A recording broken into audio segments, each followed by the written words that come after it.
Dubai തീരത്ത് കുവൈറ്റിന്റെ വമ്പൻ എണ്ണക്കപ്പൽ ആക്രമിച്ച് ഇറാൻ. ഷാർജയിൽ സുറിയ ടെലികോം കമ്പനി ആസ്ഥാനത്ത് രാത്രി ഡ്രോൺ ആക്രമണം ഉണ്ടായി. അതേസമയം UAE സ്കൂളുകളിലെ ഓൺലൈൻ ക്ലാസുകൾ ഏപ്രിൽ 17 വരെ നീട്ടിയിട്ടുണ്ട്.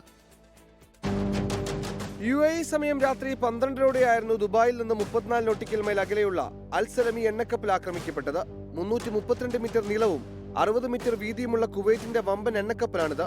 കപ്പലിന് തീപിടിച്ചെന്നും എന്നാൽ ജീവനക്കാർ സുരക്ഷിതരാണെന്നും UK മാരിടൈം ട്രേഡ് ഓർഗനൈസേഷനും വിവിധ കുവൈറ്റ് അതോറിറ്റികളും അറിയിച്ചു. ഷാർജയിൽ സുറിയ ടെലികോം കമ്പനി ആസ്ഥാനത്ത് രാത്രി ഡ്രോൺ ആക്രമണമുണ്ടായി. അൽബദയിലുണ്ടായ ആക്രമണത്തിൽ 4 പേർക്ക് പരിക്കേറ്റു. UAE കുട്ടികളുടെ സുരക്ഷ മുൻനിർത്തി സ്കൂളുകളിൽ ഓൺലൈൻ പഠനം ഏപ്രിൽ 17 വരെ നീട്ടി. സൗദിക്ക് നേരെയുണ്ടായ മിസൈൽ ആക്രമണങ്ങളെ പ്രതിരോധ സേന തകർത്തു.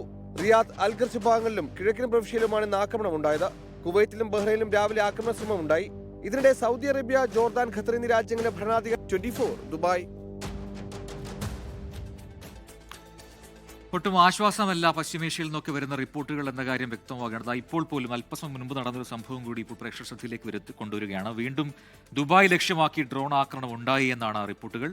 ദുബായ് ലക്ഷ്യമാക്കി നടത്തിയ ആക്രമണം തകർത്തു എന്ന് ദുബായ് അധികൃതർ പറയുന്നുണ്ട്. അപ്പോൾ ഗൾഫ് രാജ്യങ്ങളിലെല്ലാം തന്നെ ഉള്ള ആശങ്ക അതുപോലെ തുടരുകയാണ്. ഇറാൻ ആക്രമണം തുടരുന്ന പശ്ചാത്തലത്തിൽ അവിടെ ഈ പറയുന്ന പോലെ ഓൺലൈൻ ക്ലാസുകൾ നീട്ടേണ്ട സാഹചര്യമുണ്ട്. പല കമ്പനികളുടെയും പ്രവർത്തനം അത് ഭാഗികമായെങ്കിലും തടസ്സപ്പെടുന്നുണ്ട് എന്നാണ് അവിടെ നിന്നൊക്കെയുള്ള റിപ്പോർട്ടുകൾ സൂചിപ്പിക്കുന്നത്.